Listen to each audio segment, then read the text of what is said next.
الحمدللہ رب العالمین والصلاة والسلام علی حبیبہ محمد وآلہ وصحبہ اجمعین اما بعد فاعوذ باللہ من الشیطان الرجیم بسم اللہ الرحمن الرحیم محمد رسول اللہ والذین معه اشداء علی الکفار رحماء بینہم تراہم رکعا سجدا یبتغون فضلا من اللہ ورضوانا سیماہم فی وجوہہم من اثر السجود ذالک مثلہم فی التوراۃ ومثلہم فی الانجیل اللہم سبحانک لا علم لنا الا ما علمتنا انک انت العلیم الحکیم مولا یا صلی وسلم دائما ابدا علی حبیبک من زانت بہ الاسر فجاء محمد سراجا منیرا فصلوا علیہ کثیرا کثیرا۔ انتہائی قابل احترام معزز مہمانان گرامی، عزیزان من، انتہائی قابل احترام معزز خواتین، السلام علیکم ورحمۃ اللہ وبرکاتہ۔ اللہ کریم کا احسان ہے، اللہ جل شانہ نے اس مبارک موضوع پر ہمیں یہاں جمع ہونا نصیب فرمایا، الحمدللہ۔ میں نے آپ کے سامنے قرآن کریم سے سورہ فتح کے آخری حصے سے جو حصہ تلاوت کرنے کی سعادت حاصل کی ہے، اس حصے میں جہاں شان رسالت صلی اللہ علیہ وسلم بیان فرمائی جا رہی ہے، وہاں وہ کیفیت، وہ حال جو بحیثیت امتی نصیب ہوتا ہے، اور جن امور کی نشاندہی مجھ سے پہلے مقررین کرام نے فرمائی، ان تمام پہلوؤں کا احاطہ نصیب ہوتا ہے۔ اس حصے میں، اس ضمن میں ضرور گزارشات پیش کروں گا۔ ماہ مبارک ربیع الاول، وقت، اوقات کار، ماہ و سال، مہینوں پر قرآن کریم جب ارشاد فرماتا ہے تو یہ وہ حصہ ہے جس سے ہم اپنے اوقات کا تعین کرتے ہیں، اور جب اس کارگاہ حیات عالم خلق کی بات آپ کریں گے تو اللہ رب العالمین جو خالق کل کائنات ہے، جو وحدہ لا شریک ہے، اس نے خلق میں مخلوق دو طرح سے پیدا فرمائی۔ ایک وہ مخلوق کہ جسے ہم جاندار کی نسبت سے جانتے ہیں، اور ایک وہ مخلوق کہ جسے ہم غیر جاندار کی حیثیت سے جانتے ہیں۔ گو کہ دونوں اقسام میں مزید بے شمار اقسام ہیں، اور اللہ رب العالمین نے تمام مخلوقات میں جنہیں جاندار ہم سمجھتے ہیں، وگرنہ اس کے حضور ہر شے ہر لمحہ حاضر بھی ہے اور اس کی تسبیح بھی کرتی ہے۔ قرآن کریم صبح و شام سائے کے سجدے کو بھی ارشاد فرماتا ہے، اور سبح للہ کہ اللہ جل شانہ کی تسبیح جو کچھ زمین و آسمان میں ہے وہ اس کی تسبیح کرتا ہے۔ لیکن جب ہم اس مخلوق کو کہ جسے جاندار ہونا اس نے عطا فرمایا ہے، گو کہ ہم ناواقف ہیں اس کی عدد سے، اس کی اقسام سے۔ لیکن تمام مخلوقات میں دو مخلوق اس نے ایسی پیدا فرمائی ہیں کہ جنہیں اس نے مکلف پیدا فرمایا۔ اگر پتھر اس کی تسبیح بیان کرتا ہے تو ایک چونٹی جس کا بڑا محدود وجود ہے وہ بھی اس کی تسبیح بیان کرتی ہے، اور اگر زمین کل اس کی تسبیح بحیثیت مخلوق عرض کرتی ہے تو یہ آسمان کی وسعتیں بھی اس کے حضور تسبیح، اس کا ذکر کرتی ہیں۔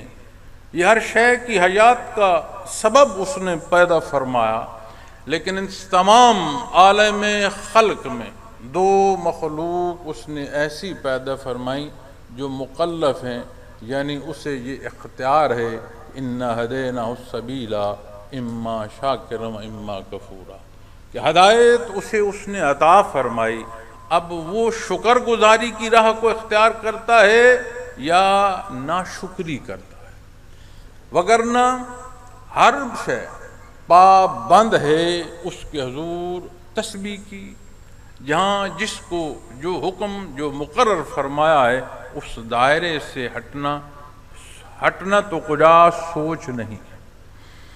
پھر اللہ کریم کی ذات وہ ذات ہے کہ جسے مخلوق سکت نہیں رکھتی، اس جہان فانی میں یہ سکت ہی نہیں ہے کہ دیدار باری تعالیٰ کا کوئی ذرہ آپ کے سامنے قرآن کریم سے، احادیث مبارکہ سے حضرت موسیٰ علیہ السلام کی مثال موجود ہے کہ جب تجلیات ذاتی کا کوئی ایک ذرہ پہاڑ پر آیا تو یہ پتھر برداشت نہ کر سکے۔ قرآن کریم چٹانوں کے ٹوٹنے کو خشیت الہی بیان فرماتا ہے، لیکن یہ وہ مخلوق ہے جو غیر مکلف مخلوق یا غیر مکلف مخلوق، دنیا میں نظام اور خلق، یہ روانی، یہ شب و روز، اس کے مراحل رب العالمین نے اسباب پیدا فرمائے ہیں، سبب اختیار کرنا، انہی میں وہ حصہ جو مقصد حیات ہے کہ جسے اس نے پیدا فرمانا چاہا تو اس کے فرشتوں نے عرض کی بار لا ہم تیری عبادت کو حاضر ہیں۔ اللہ جل شانہ نے فرمایا جو کچھ میں جانتا ہوں تم نہیں جانتے۔ اب وہ ذات جو ورا ہے، جو ہماری آنکھیں اس قابل نہیں ہیں کہ دیدار باری تعالیٰ کر سکے، ہمارے وجود، ہماری حسات کا کوئی پہلو اس قابل نہیں ہے کہ ذات باری تعالیٰ کا احاطہ کر سکے، تو اس نے پیدا فرمایا اپنی عبادت کو، اور مکلف پیدا فرمایا کہ کس راہ کا تو انتخاب کرتا ہے، یہ اختیار تجھے دیتا۔ اب وجود انسانی، حسات انسانی اس قابل نہیں ہیں کہ وہ ذات باری تعالیٰ کی شناسائی تک، ہاں یہ ضرور ہے کہ قرآن کریم جو دعوت حق ارشاد فرماتا ہے، گرد و پیش زمین و آسمان کی وسعتوں کو ایک سبزے کے پھوٹنے سے واپس خاک ہونے تک کی مثالیں بیان فرماتا ہے کہ غور تو کرو۔ یہ غور، یہ فکر اس منزل پر پہنچا دیتی ہے کہ کوئی ایک ذات ایسی ہے جو سب کو پیدا فرما رہا ہے اور وہ خود بے نیاز ہے۔ یہ مجبور کر دیتا ہے عالم خلق، وگرنہ آپ بتدریج انتخاب، بتدریج قوت بیان کرتے جائیں گے، اختتام نہیں آتا۔ انسانی عقل مجبور ہے اس بات کو ماننے پر کہ کسی ایک ذات پر رکنا ہے۔ وہ ذات کیسی ہے؟ اس کا مبارک نام اللہ، ذاتی اسم نام۔ اسے کیا پسند ہے، کس شے کو وہ ناپسند فرماتا ہے۔ ہماری حیات سے پہلے کیا ہے، اس حیات کے بعد جو زندگی نے کروٹ لینی ہے، وہ برزخ، وہ پردہ کیا ہے، وہاں اختتام نہیں۔ پھر وہ جو سور پھونکا جائے گا، میدان حشر ہوگا، یہ اعمال، یہ حساب کتاب، اور اس سخت حالات سے گزرتے ہوئے پل صراط سے گزرنا۔ عبدالآباد زندگی کے وہ حصے جنہوں نے ختم نہیں ہو، کیسے جان پائے یہ مخلوق؟ اس نے مقربین نے بارگاہ الہی مبعوث فرمائے۔ یہ سلسلہ حضرت آدم علیہ السلام سے جس کی ابتدا ہے، اس کی تکمیل ہے بعثت محمد الرسول اللہ صلی اللہ علیہ وسلم۔ یہ وہ در ہے جس سے اس مخلوق کو، اس مشت غبار کو یہ جاننا نصیب ہو رہا ہے کہ وہ ذات جس نے تجھے پیدا فرمایا اپنی عبادت کو، وہ اللہ ہے۔ اس نے تمہیں جو پیدا فرمایا تجھ سے پہلے کیا ہے، تجھے بعد میں کیا پیش آنے والا ہے، ہر حقائق جو اس مخلوق کی جاننے کو لازم تھے، رب العالمین یعنی رب وہ ذات جو ہر ایک کی ہر لحظے ہر ضرورت پوری فرمائے، یہ شان ربوبیت کا تقاضا ہے کہ اس نے ہر شے میں ہماری تکمیل ہمیں عطا فرمائی۔ جب بات آئی اس حق تک پہنچنے کی تو سابقہ امتوں کے حال قرآن کریم بیان فرماتا ہے۔ وہ حالات جو انبیاء اور رسول نے وہ جو حق مخلوق تک پہنچایا، اور اس حق پہنچانے میں نہ صرف تکالیف سے گزرے بلکہ ناحق شہید کیے گئے، لیکن انہوں نے حق مخلوق خدا تک پہنچایا۔ وہی سلسلہ تکمیل نبوت، جب ہم ختم نبوت کی بات کرتے ہیں تو نبی کریم صلی اللہ علیہ وسلم کا ارشاد مبارک ہے کہ اگر نبوت ایک عمارت ہے تو اس میں ایک سل کی جگہ ہے، اور وہ سل کی تکمیل آپ صلی اللہ علیہ وسلم کی بعثت سے ہے۔ تو یہ تکمیل نبوت جو رب کائنات نے عطا فرمائی، اس کا احسان اللہ جل شانہ نے ان گنت مخلوق میں ہمیں مکلف عقائی میں پیدا فرمایا، اور اس کا احسان اس نے اس عقائی کو یہ شرف بخشا۔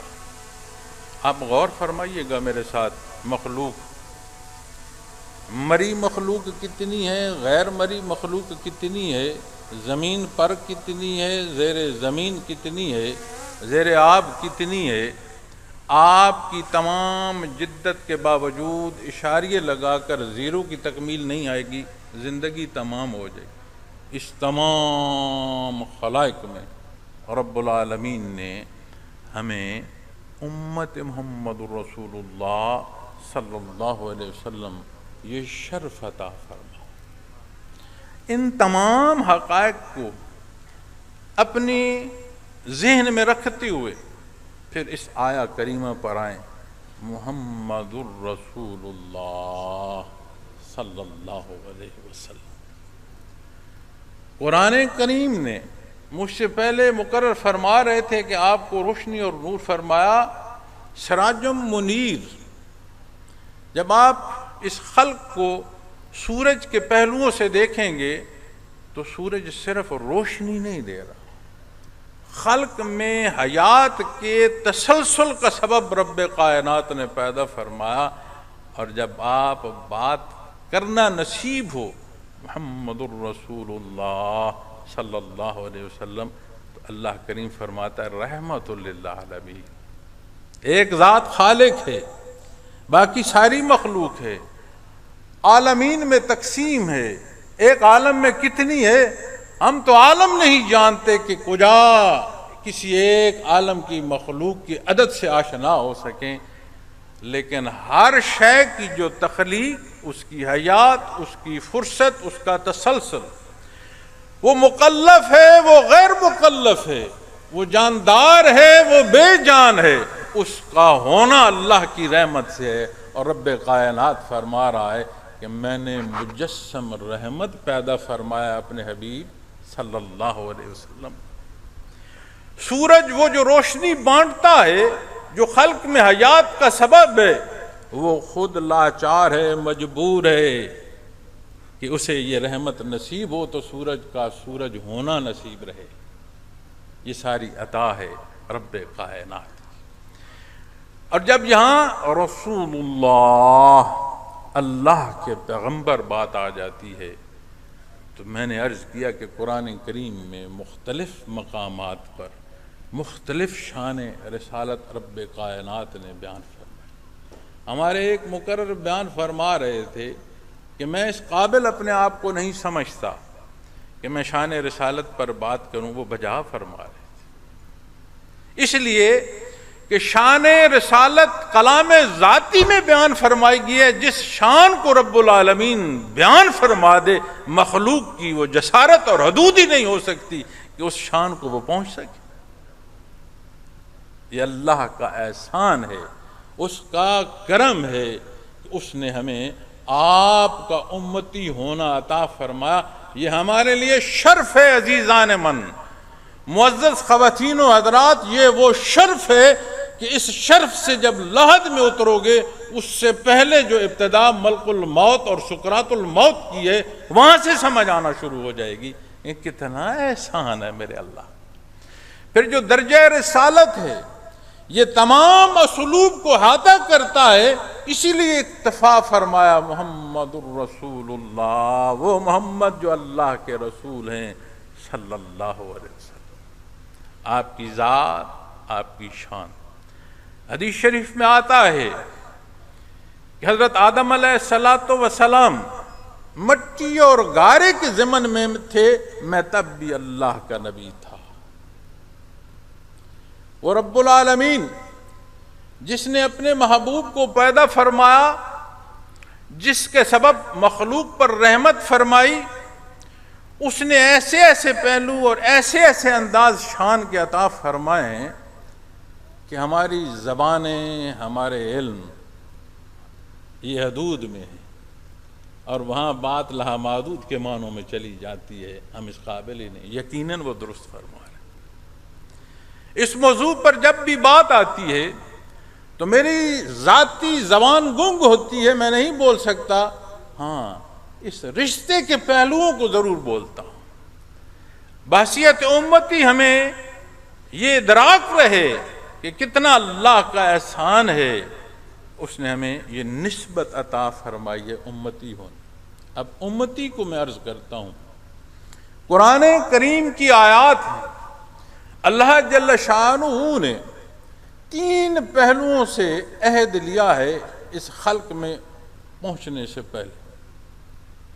اس مکلف ابتدا سے پہلے یوم الست بالعموم مخلوق کا الست بربکم عہد لیا، علماء کا لیا، اپنے انبیاء علیہ الصلوۃ والسلام کا جو عہد لیا، یہ وہ عہد ہے کہ جس عہد میں یہ عہد فرمایا گیا کہ جب میرا نبی مبعوث ہو تو نہ صرف اس کا ماننا بلکہ اس کی معاونت تک، یہ عہد ہے۔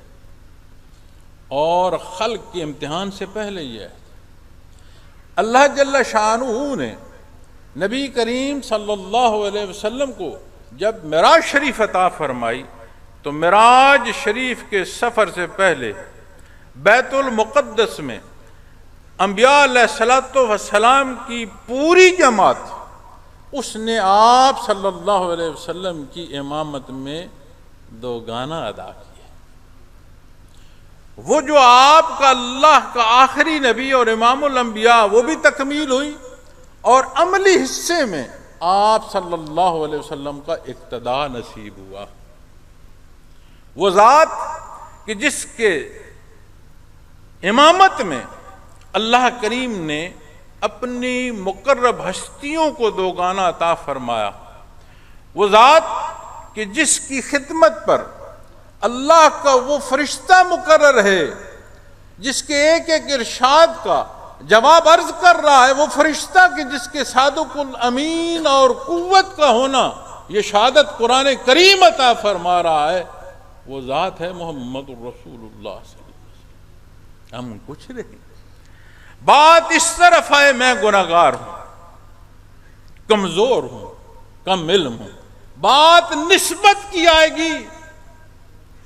ایک اکائی تو ہوں گناہگار صحیح، ایک فرد تو ہوں امت محمد الرسول اللہ صلی اللہ علیہ وسلم۔ تو جب یہ بات سمجھ آ جائے گی، اس نقطے کو ہم ذہن نشین کر لیں گے، پھر بات اس سے آگے آئے گی۔ یہ تعلق جب نصیب ہو تو پھر کیا ہے؟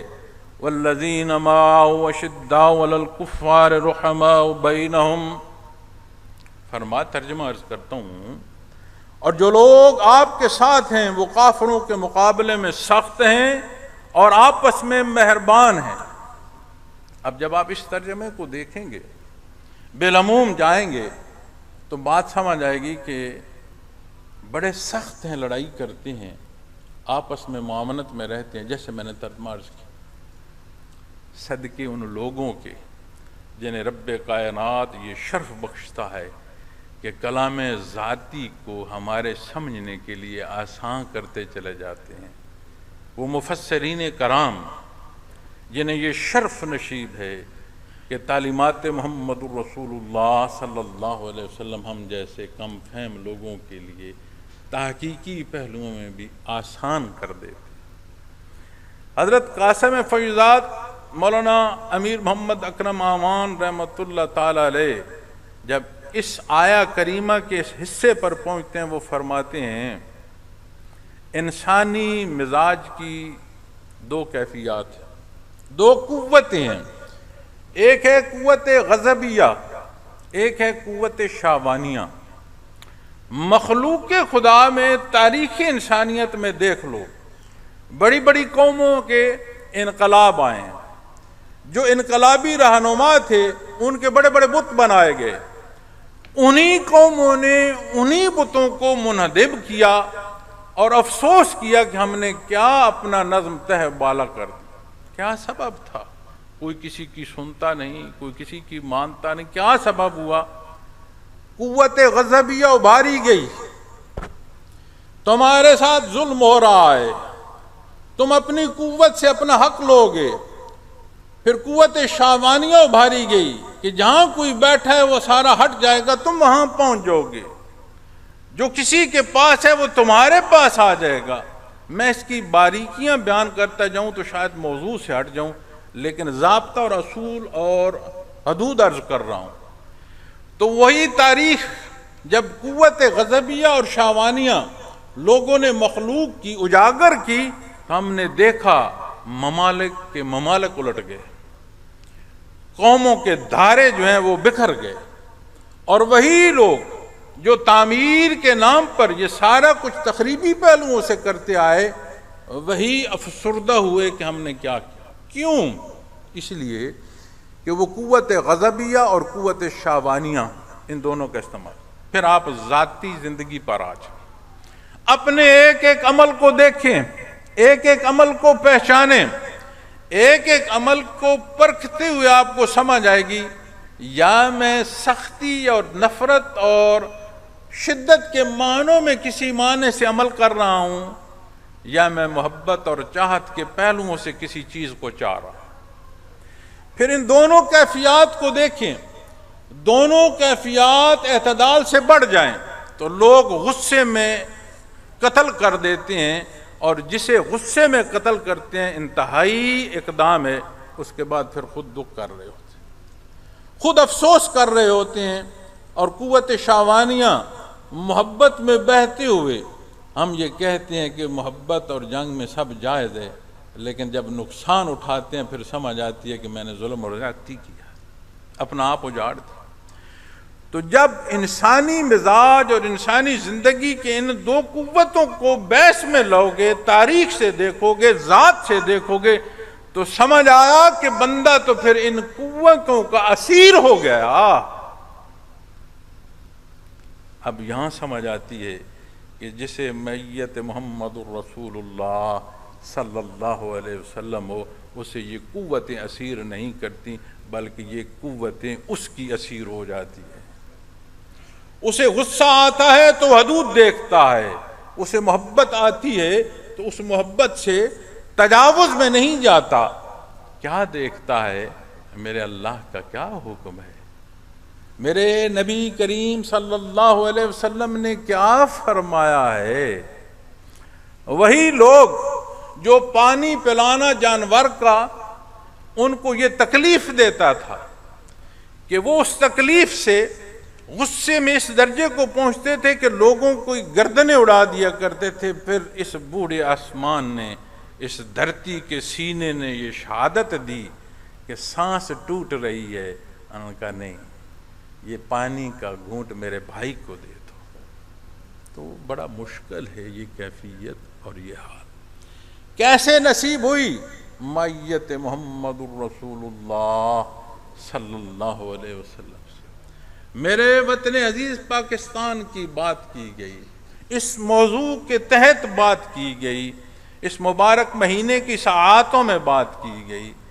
پھر وطن کا وطن ہونا، ملک کے لیے جان کا نشاور کرنا، اس کے لیے اپنی ذات کا قربان کرنا، ایک ایک معنی جو ایثار کا ہے وہ نصیب ہوتا چلا جاتا ہے۔ کیسے؟ جب یہ سمجھ آ جائے کہ میں امت محمد الرسول اللہ صلی اللہ علیہ وسلم کا فرد ہوں۔ یہ باتیں تب سمجھ آتی ہیں جب اس رشتے کی سمجھ آتی ہے۔ میرے درمیان میرے بڑے محترم احباب تشریف رکھتے ہیں، میڈیا کے حضرات تشریف رکھتے ہیں، میری اپنی قوم کی نسبت سے آنے والے لوگ تشریف رکھتے ہیں، ہماری مائیں بہنیں بیٹیاں آئی ہیں، کثیر تعداد میں بیٹھی ہیں، آپ یہاں تشریف رکھتے ہیں، سلسلہ عالیہ کی نسبت سے تشریف رکھتے ہیں۔ اس وطن عزیز میں ایک قوم کی اکائی ہیں ہم تمام، ہر اپنی عمر، اپنے ہر رشتے، اپنے ہر سیاسی سوچ، اپنے ہر مذہبی عمل سوچ، ہر پہلوؤں سے ہر قوم کی نسبت اکائی ہیں ہم تمام۔ قوموں سے ملک ہوتے ہیں، پہاڑ دریاؤں سے نہیں ہوتے، افراد اور وہاں کے باشندوں سے ہوتے۔ یہ نزاکت کہ یہ میرا ملک ہے، یہ مجھے جان سے عزیز ہے، اس کو بھی سمجھنا ہے تو ماہ مبارک ربیع الاول کو سمجھو۔ اس کو بھی سمجھنا ہے تو اپنی یہ جو دونوں قوتیں ہیں اس عمل اور اس پہلو پر آؤ کہ یہ قوتیں تم پر حاکم نہ ہوں، یہ تمہارے زیر ہوں۔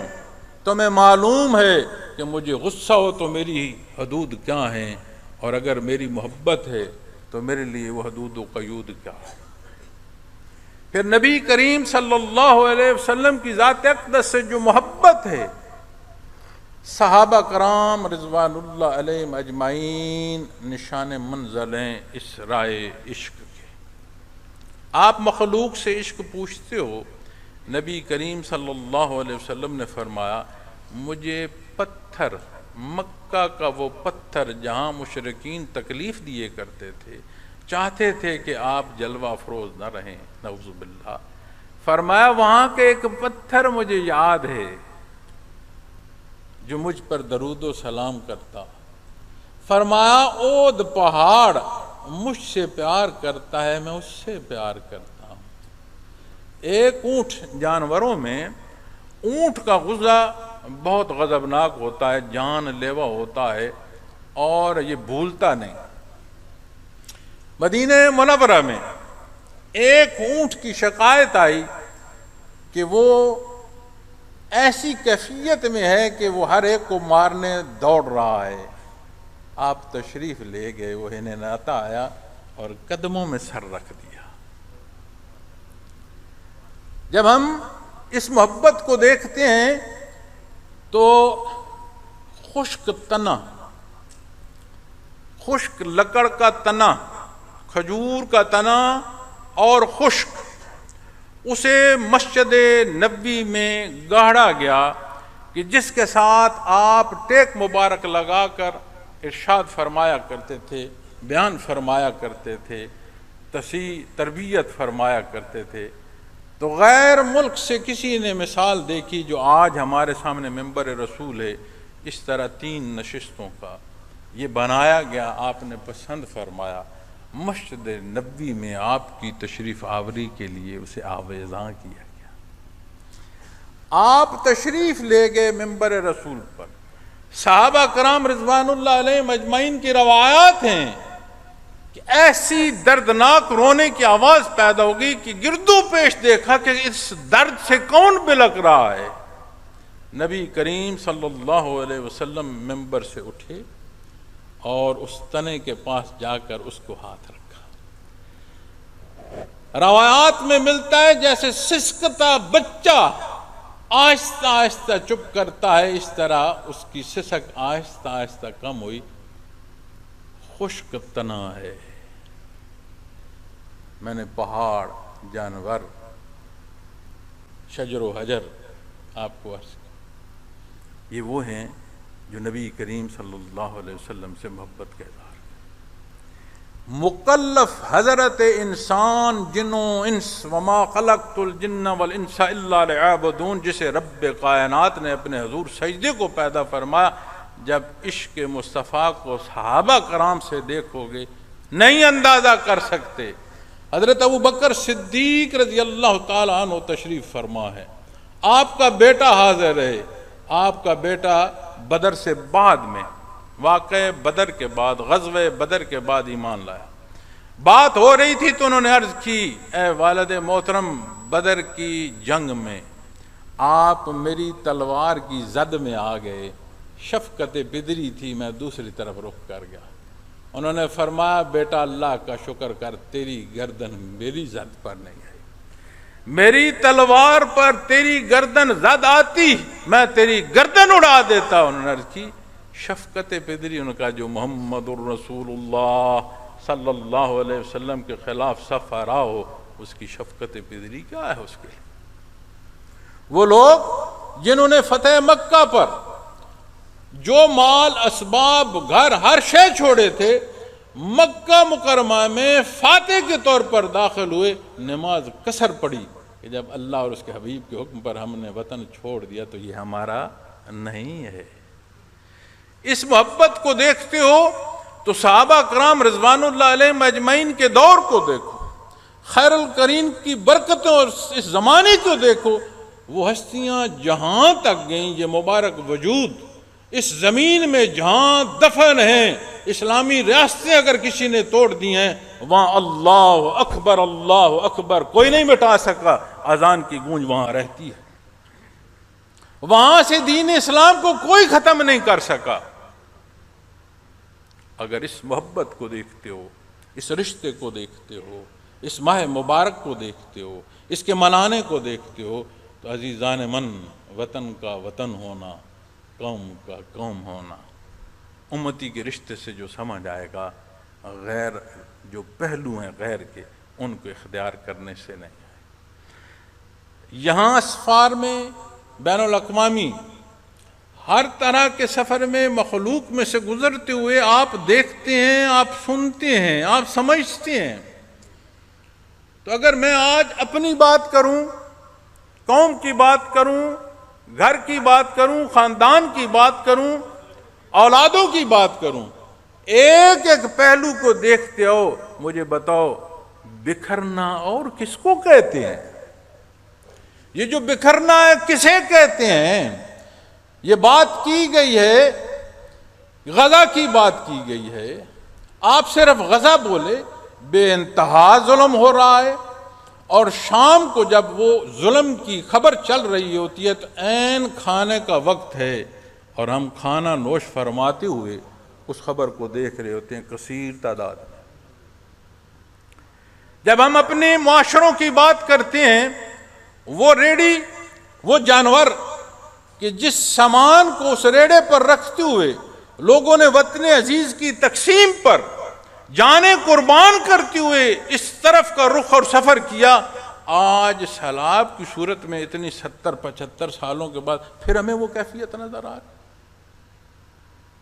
کہ ہمارے لوگ افلاس کے مارے لوگ بچا کھچا سامان ریڑوں پر رکھ کر جانور باندھے حفاظت کے مقامات کو جاتے ہیں. کیا ہمارے پاس نظم نہیں ہے؟ مذہبی جماعت نہیں ہے، مذہبی سیاسی جماعت نہیں ہے، ہمارے پاس میڈیا نہیں ہے، ہمارے پاس عدالت نہیں ہے، ہمارے پاس حکومت پارلیمان نہیں ہے، کیا ہمارے پاس مقتدر حصے نہیں ہیں؟ تو جو سب کچھ ہے تو یہ کیوں ہو رہا ہے؟ ہم ناآشنا ہو گئے اس محبت سے. اپنے مسائل کے لیے قرآن سے رجوع کرنا ہم نے چھوڑ دیا، اپنی مصیبتوں سے نکلنے کے لیے سنت اور احادیث مبارکہ سے رجوع کرنا ہم نے چھوڑ دیا. اسی لیے تو ہم دیکھتے ہیں کہ مسائل کے حل پر جب ہم بات کرتے ہیں ہمارے الفاظ اتنے تلخ ہوتے ہیں کہ ہمارے اندر نفرتیں اور بڑھا دیتے ہیں. انصاف اور اس کے حصول کے لیے ہمارا کلام، ہمارے الفاظ کا چناؤ ہمارے اندر مزید تفریق پیدا کر دیتا ہے، بے انصافی کا سبب بن جاتا ہے۔ کام غور آج اگر ہم بات غزہ اور اس کے انصاف کی کریں گے، ہم تو وہ قوم ہیں، امت محمد الرسول اللہ صلی اللہ علیہ وسلم وہ قوم ہے جس کے اندر انصاف اس درجے کا ہوتا ہے کہ وہ غیر مسلم کو بھی انصاف بہم پہنچائے، یہ اس کی ذمہ داری ہے۔ وطن عزیز کے سبز حصے سے تو کجا، ہماری تو وہ سفید پٹی ذمہ دار ہے کہ جس تک ہم نے انصاف پہنچانا ہے۔ کیا ہمارے اندر انصاف؟ اقلیتوں کے حقوق، مسائل، مصائب، کتنی خبریں سنتے ہیں۔ مجھ سے کسی نے بات کی کہ آپ نے اقلیت کے کسی کو مسئلہ تھا اس پر بات نہیں کی۔ مجھ سے کسی نے بات کی کہ جی کشمیر پر یہ ہوا، آپ نے اس پر کوئی بات نہیں کی۔ میں نے اس سے عرض کیا، میں نے کہا یہ بڑے نازک موضوع ہے، اور سارے لوگ جو اظہار یکجہتی کر رہے ہیں وہ مجھ سے بہتر ہے اور بہتر عمل کر رہے ہیں، لیکن میں جو سوچتا ہوں وہ یہ ہے کہ ہم اقلیت کے حقوق کی بات کرتے ہیں، مجھے اکثریت کے حقوق تو پورے ہوتے دکھا دو۔ ہم بات کرتے ہیں کشمیر کی، تو میں نے کہا مجھے بتاؤ کہ ایام یاد ہیں کہ پابند سلاسل پورا خطہ ہوا، کتنے دن گزر گئے؟ تو گلوبلی جب جائزہ لوگے تو ہم پیروکار ہیں ان کے جو ہمیں قرآن و سنت سے اور دور لے جاتے ہیں، اور ہم بڑے خوش ہوتے ہیں پہن کر، اوڑھ کر، اپنا حلیہ بنا کر۔ کیوں ہم اس قوم جیسے نظر آئیں جو دنیا میں لیڈ کر رہی ہے؟ اور میں حیران ہوں، میرے سامنے پڑھے لکھے دوست بیٹھے ہیں، میں ان سے سوال بھی کرتا ہوں کہ جب آپ کسی کی پیروی میں جاتے ہیں آپ کی برابری کیسے ہوتی؟ پیروکار برابر ہوتا؟ پیروکار برابر ہو ہی نہیں سکتا، چونکہ جس کی پیروی کر رہا ہے وہ قدم اٹھائے گا تو تمہیں قدم رکھنے کی جگہ ملے گی۔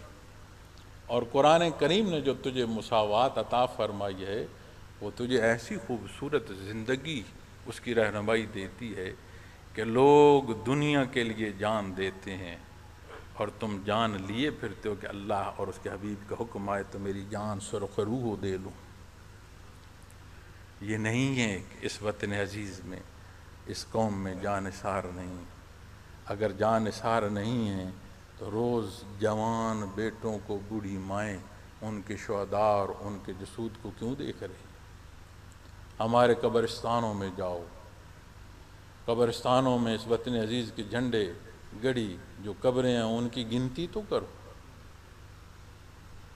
پری پارٹیشن اور اس سے پہلے کی باتیں تو ہیں، اس کی سلامتی میں کتنا خون لگ رہا ہے، اور کیسے کیسے عالم، کیسے کیسے صوفی، کیسے کیسے ایسے لوگ جنہیں ہم جانتے نہیں ہیں، جو اس ملک پر جن کی جانیں جو ہیں نچھاور ہوئیں، ہم تو جانتے نہیں۔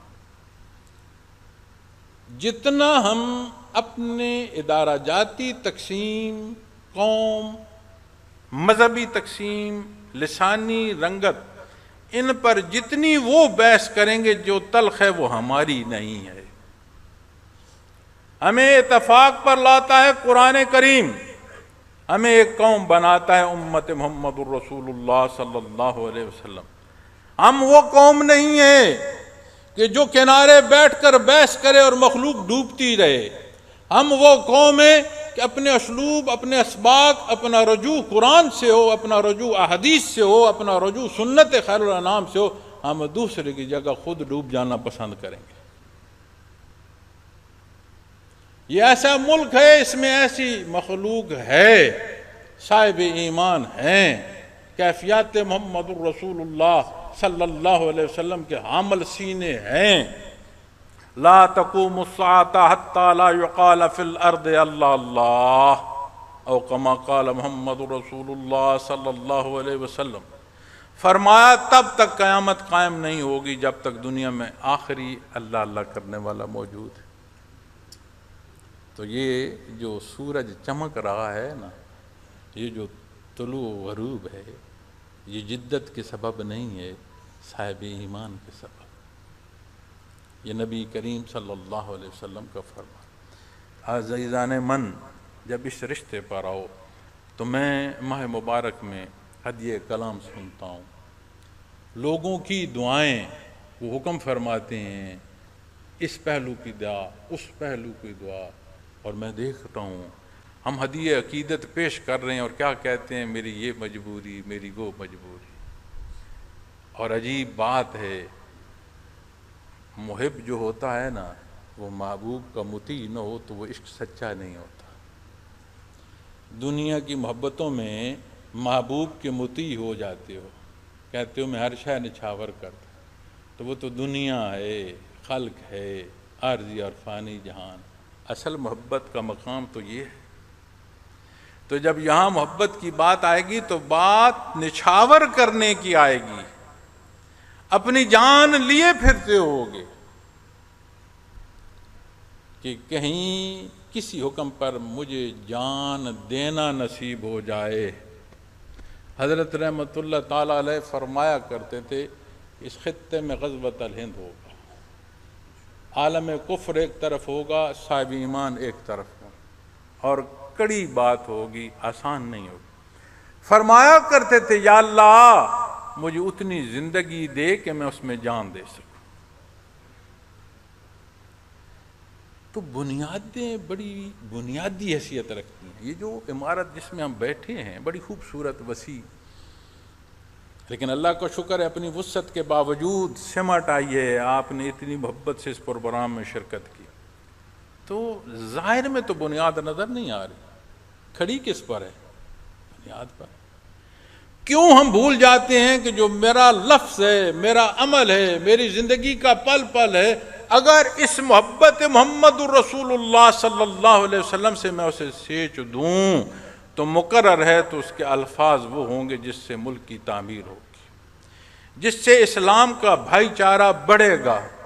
اگر صحافتی حلقوں سے ہے تو اپنی ساری تحریر کے بعد پھر درد دل سے دیکھے گا کہ کوئی لفظ ایسا نہ ہو جو اس ملک میں مزید تخریب کا سبب ہو جائے۔ اگر کوئی کاروباری حیات سے ہے تو وہ دوسرے کا حق لینے کو نہیں دوڑے گا، حلال حرام اور حدود و قیود کا خیال رکھے گا۔ اگر کوئی منصف بیٹھا ہے اور وہ جو تحریر کر رہا ہے، اور عجیب بات ہے کہ ہماری تحریر مجریہ 1800 کچھ پر ہو رہی ہوتی ہے، اور فیصلے کا جو اطلاق ہے وہ پاکستان کے قیام اور اس کے بعد کا ہو رہا ہوتا ہے۔ اللہ بہتر جانتا ہے کہ جو پیش ہوا ہے اس کا حساب، اور جس نے حکم صادر کیا اس کا حساب اللہ کے حضور کیا ہو۔ چونکہ جب کوئی غلطی کرتا ہے اور اسے جو سزا دیتا ہے اس کے لیے شریعتی قانون کی پوری اطلاق نہ ہو تو وہ پھر ایسے شمار ہو جائے گی جیسے سزا دینے والا اور جسے سزا دی گئی اللہ بہتر جانتا ہے۔ لیکن میرا نقطہ یا بات وہ یہ ہے کہ یہ وہ اسلوب ہیں جو ہمیں ان حقائق تک نہیں پہنچنے۔ وطن عزیز میں سود کو پرافٹ کہہ دیں، مارک اپ کہہ دیں، آپ جانور جو حرام ہے اس کے نام بدلتے جائیں تو وہ کیا ہرن بن جائے گا، حلال ہو جائے گا۔ ہم بات کرتے ہیں حقوق کی، میرا حق نہیں مجھے دیا، کبھی کسی نے سوچا میرے ذمے جو فرض ہے وہ میں نے کہاں ادا کیا؟ باپ کے طور پر میں نے فرض ادا کیا ہے، خامند کے طور پر میں نے فرض ادا کیا ہے، بیٹے کے طور پر میں نے فرض ادا کیا ہے، ہمسائے کے طور پر میں نے فرض ادا کیا ہے، ایک قومی اکائی کے حوالے سے میں نے فرض ادا کیا۔ کبھی سوچا کسی نے؟ ہم راہ بند کر دیتے ہیں، لوگوں کے حقوق ضائع ہوتے ہیں، ہم کہتے ہیں میں اپنا حق لینے آیا ہوں۔ وہ جو تمہارا فرض ہے وہ کہاں ہے؟ یہ حقائق کیسے جانو گے؟ یا کون ہے جو مجھے کہے جتنی باتیں میں اب تک کر کے آیا ہوں کہ ہم اسے نہیں جانتے؟ جب ہم جانتے ہیں تو اس کے عمل تک کیوں نہیں پہنچتے؟ ایمان کی یہ کیفیت اور حال حرام سے نہیں بن پائے گی، مخلوق کے دروں پر سجدوں سے نہیں بن پائے گی۔ عزیزان من، خالص اللہ کی اطاعت، یہ محبت جو عشق مصطفیٰ کی، ایسے کون قید کر سکتا ہے ماہ مبارک ربیع الاول میں؟ کوئی قید نہیں کر سکتا۔ یہ تو دھڑکن دھڑکن، سانس سانس ہمارے ساتھ چلے تو بھی کم ہے یہ اظہار۔ غور فرمائیں، صبح اٹھے ہیں، کلام کیا ہے، سفر کیا ہے، خوراک نوش فرمائی ہے، لباس پہنا ہے، باہر نکلے ہیں، دوست احباب سے ملے ہیں، کاروباری حیات سے گزرے ہیں، لوگوں میں آئے ہیں، اسی طرح شام تک چلتے جائیں۔ صبح سے شام تک مجھے بتانا کتنی احتیاط یہ ہے کہ کوئی تجاوز نہ ہو جائے نبی کریم صلی اللہ علیہ وسلم کے حکم سے. تو محب محبوب کا مطیع نہ ہو تو اسے محبت کہو گے؟ وہ محبت کا بھی تو کوئی پیمانہ ہوگا نا.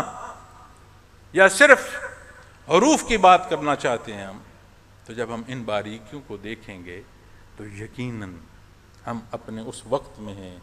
اللہ کریم نبی صلی اللہ علیہ وسلم فرماتے ہیں کہ زمین و آسمان کی وسعتیں اگر گناہوں سے بھر دی جائیں نا، اللہ کی رحمت وسیع ہے، وہ معاف فرما دے. تو جب بات اس کی نسبت آئے گی تو وہ غفور الرحیم اسے معاف فرما. آپ صلی اللہ علیہ وسلم کو امام الانبیاء خاتم النبیین سب سے پہلے نبی ہونا یہ اس نے عطا فرمایا. آپ کے خدام ذالک مثلہم فی التوراۃ والانجیل، یہ اگلا حصہ آیا کریم. تورات تو انجیل میں کن کا ذکر ہے؟ جو اس نے اپنے محبوب کے خادم چنے. کتنا کریم!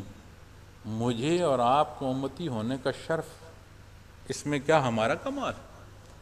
اللہ کی عطا ہے، وہ غفور الرحیم معاف فرما دے گا. تحب العفو، اسے محبوب ہے معاف فرمانا، وہ معاف فرما دے گا. تو جب اپنے اس رشتوں کو دیکھو گے تو کیا ہمیں چاہیے اس رشتے میں؟ قرآن کریم کیا بیان فرماتا ہے؟ صحابہ کرام رضوان اللہ علیہم کا مزاج مبارک جو ان دو کیفیات جن کے تحت آ گئی، وہ کیا چاہتے تھے؟ ان کی طلب کیا تھی؟ فرمایا تراہم رکن سجدا یبتغون فضلا من اللہ ورضوانا. اب جب یہ دونوں کیفیت تحت آ جائیں تو فرمایا اے مخاطب تو جب دیکھ وہ رکوع و سجود میں ہے. رکوع اور سجود دونوں تعمیلی حلیے ہیں، اور رکوع جھکنا بہت بڑی تعظیم ہے، اور سجدہ وہ پیشانی جو اللہ نے اس وجود کو بلند ترین عطا فرمائی ہے اس کو زمین تے جا کر جوڑنا، یہ انتہائی جو ہے تعظیم ہے. تو فرمایا تو جب دیکھ وہ رکوع سجود میں ہے. دین اسلام ضابطۂ حیات، ایمان، عبادت اور معاملہ تینوں حصوں میں دیتا ہے. کوئی ایک فکر، کوئی ایک پہلو مجھے الگ کر کے دے دے کہ اس میں اسلامی حکم نہیں ہے. تو بندے مومن امتی آپ صلی اللہ علیہ وسلم اپنی دکھ، اپنی تکلیف میں، اپنی ضرورت میں، اپنی خواہش میں جب رجوع کرتا ہے آپ صلی اللہ علیہ وسلم کی ذات اقدس سے، تو جو رہنمائی نصیب ہوتی ہے وہ رہنمائی اس کی شب و روز اس کے معمولات زندگی کو عبادات کے درجوں میں داخل کر دیتی ہے. رب کائنات فرماتا ہے اے مخاطب تو جب دیکھ وہ رکوع سجود. کیوں رکوع سجود میں کیوں مان رہے ہیں؟ فرمایا یبتغون فضلا من اللہ ورضوانا، فرمایا اللہ کے فضل اور رضامندی کے لیے. بے شمار لوگوں سے ملاقات ہوتی ہے، رہنمائی ملتی رہتی ہے، اور عجیب کیفیت سے بعض دفعہ گزرنا پڑتا ہے. اکثر ایک بات آتی ہے کہ جی میں نے نماز بھی پڑھی، میں درود شریف بھی پڑھتا ہوں، نفلی روزے بھی رکھتا ہوں، تسبیحات بھی کرتا ہوں، جانے مصیبت کیوں نہیں مجھے چھوڑتی، جانے بیماری کیوں نہیں چھوڑتی.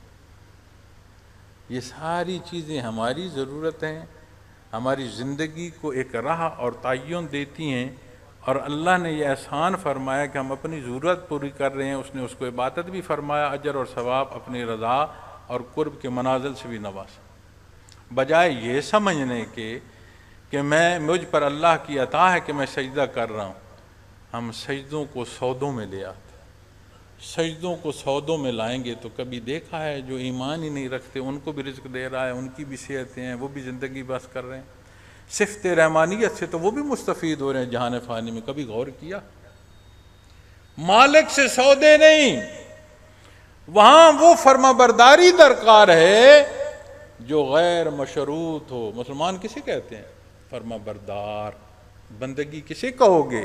غیر مشروط اطاعت. تو عبادات سودوں میں ہوں گی تو یہ غیر مشروط اطاعت.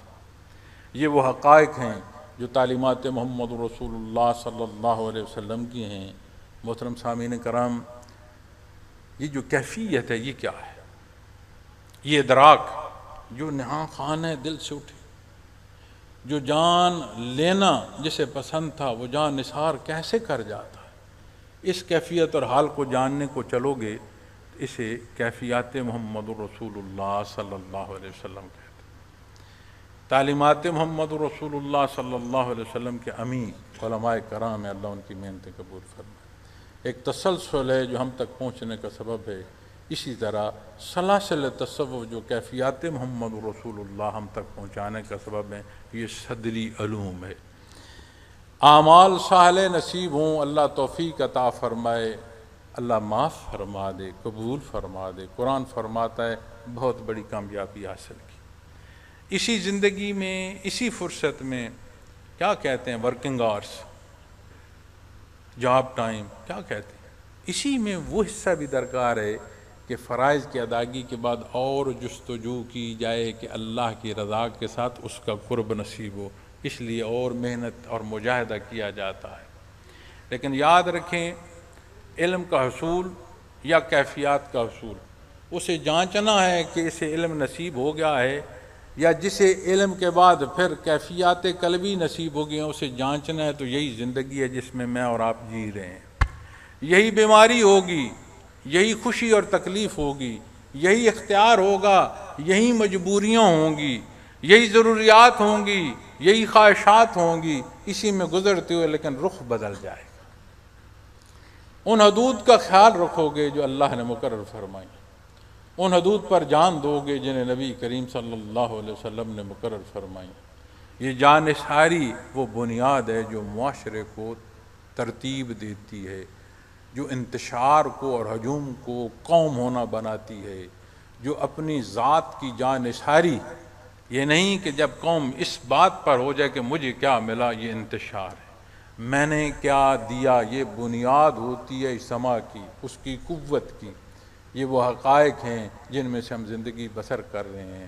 ماہ مبارک ربیع الاول ہے، میں عرض کروں گا ان مبارک گھڑیوں کے صدقے جس میں ولادت باسعادت ہے اور بعثت محمد رسول اللہ صلی اللہ علیہ وسلم، جہاں اللہ کریم نے اپنے کلام سے نوازا، وہی الہی ہے، ہمارے لیے حکم ہے، ہمیں مخاطب فرمایا، میں وہ جو جیسا مجھے سلام دینا نہ چاہے، اور میرا اللہ کہے یا ایھا الناس، اے اولاد آدم، پھر وہ فرمایا یا ایھا الذین آمنوا، صاحب ایمان، مجھے میرے اللہ نے مخاطب فرمایا، میرے جیسا مجھے ساتھ بٹھانا پسند نہیں کر رہا، اور کائنات کا مالک مجھے مخاطب فرما رہا ہے، اے میرے بندے، اب یہ درد اس رشتے کی نزاکت اور جاننے سے نصیب ہوگا۔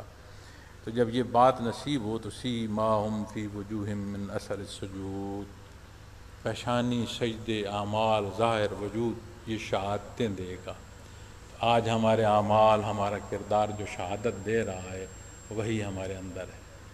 جب یہ حصے بہتر ہوں گے، کسی صوفی کی منازل دیکھنے کی ضرورت نہیں ہے، کسی عالم کی اسناد پرکھنے کی ضرورت نہیں ہوگی، وہ معاشرے میں چلتا پھرتا ایک عملی نمونہ ہوگا دین اسلام کا۔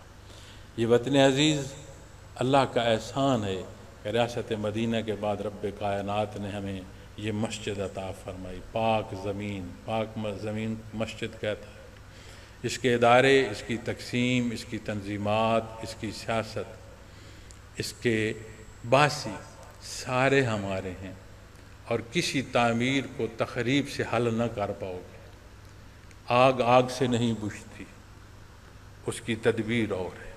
جو لکھ رہا ہے اس سے میری عرض ہے، اگر ہفتے میں نہیں کم از کم مہینے میں 1 لائنر، اگر سکرین ہے یا تحریر ہے، دیکھو مقرر ہے، اس سے گزارش ہے موضوع کے ساتھ اپنے قومی ذمہ داری کو ادا کرو۔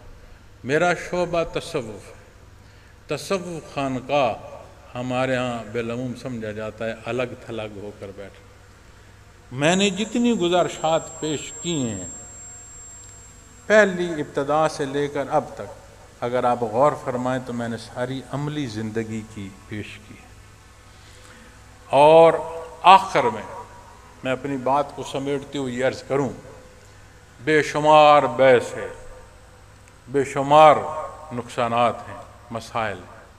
آج جو سیلاب کی صورتحال ہے کتنی تکلیف ہے، یہ ساری تکالیف ہیں، یہ ساریاں بیماریاں ہیں، یہ سارے مسائل ہیں، بے شمار حصہ ہمارے اپنے اعمال اور کردار کا ہے، چونکہ قرآن فرماتا ہے ظہر الفساد فی البر والبحر بما کسبت ایدی الناس، اعمال درست ہوں گے تو خشکی اور طریقے فساد کو بھی امن ہے۔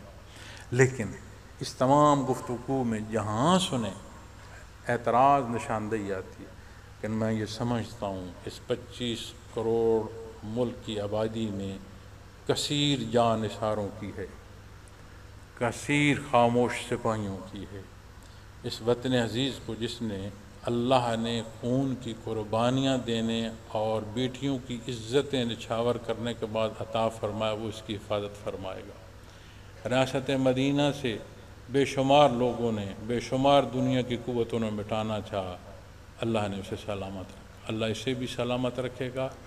ہم اپنے مسائل کی نشاندہی اور ان موضوعات پر بات کرتے ہیں، ضرور کرنا چاہیے، نشاندہی نہیں ہوگی تو حل کیسے کریں گے، لیکن اچھائیاں بھی بے شمار۔ اے کاش اس 25 کروڑ عوام کی شام کو ہم 25 اچھائیاں بھی سن سکیں، ایسا نہیں ہے کہ نہیں، بڑے بڑے اچھے لوگ ہیں، اللہ ہمیں توفیق عمل عطا فرمائے، اتحاد عطا فرمائے، یہ جو پروگرام ہے اسے قبول فرمائے۔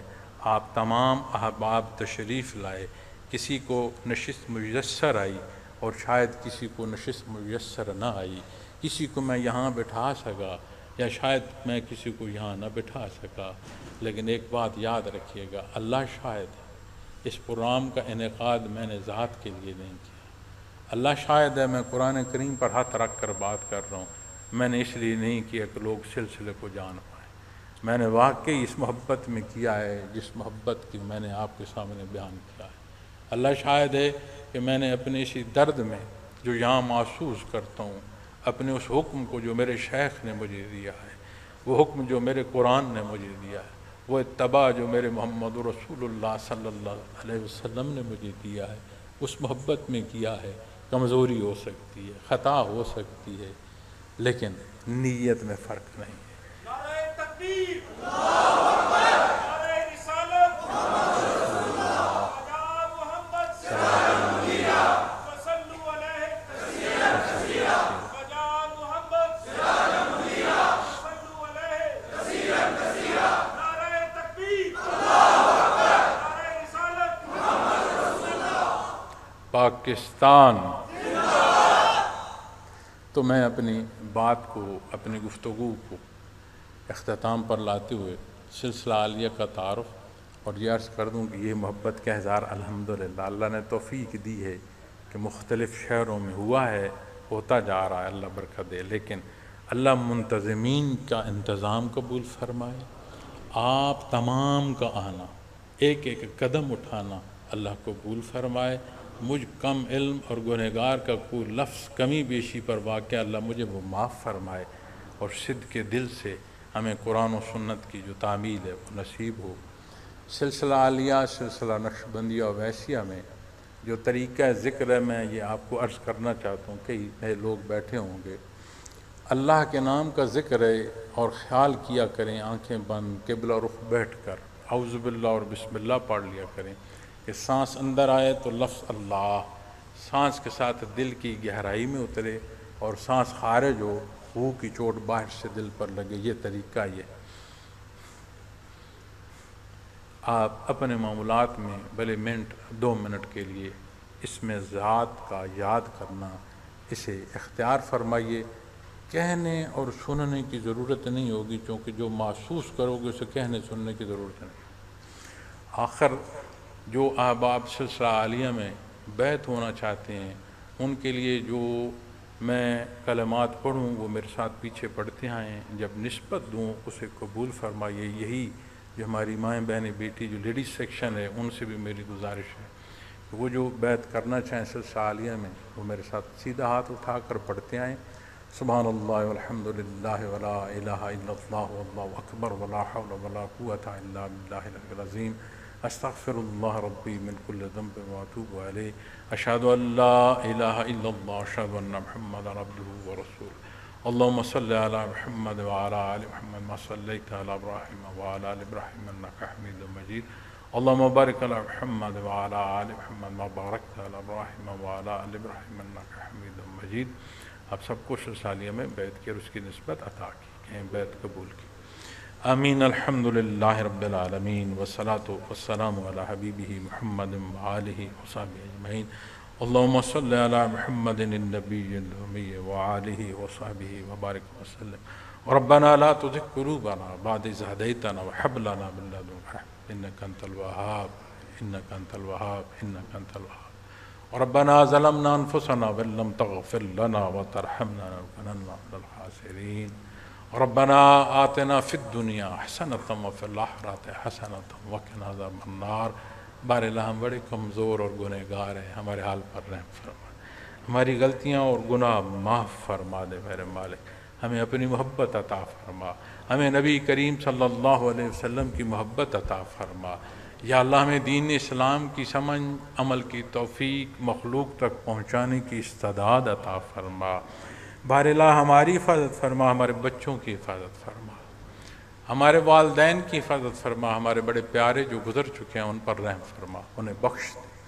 یا رب العالمین ہم جو بیمار ہیں ہمیں شفا عطا فرما، جہاں تنگی ہیں انہیں فراوانی عطا فرما. یا رب العالمین جہاں جھگڑے ہیں انہیں امن عطا فرما. بار الہ طوفان کی آفت ہے، سیلاب ہے، بار الہ ہمیں اس سے نجات عطا فرما، ہمیں آسانی عطا فرما، ہمیں نبرد آزما ہونے کی قوت عطا فرما. یا اللہ اس قوم کو اتفاق عطا فرما، یا اللہ اس کی حفاظت فرما، اس ملک کی حفاظت فرما. یا اللہ اس امت کو قوت ایمانی عطا فرما. بار الہ ہمیں وہ کردار عطا فرما جو ہم غیر مسلم کو دین کی رغبت کا سبب ہو سکے. اللہم انت السلام ومنک السلام علیک یرجع السلام حینا ربنا بالسلام ادخلنا دار السلام تبارک ربنا وتعالیت یا ذا الجلال والاکرام. اللہم لا تقتلنا بغضبک ولا اللہم لا تسلط علینا من لا یرحمنا تغلینا فی سفرنا وحضرنا فی مالنا انت ولینا فی الدنیا توفنا مسلمین والحقنا بالصالحین. وصلی اللہ تعالی علی خیر خلقہ اجمعین برحمتہ. اگر آپ کو یہ ویڈیو پسند آئی تو لائک، شیئر اور سبسکرائب کرنا نہ بھولیے. اللہ حافظ.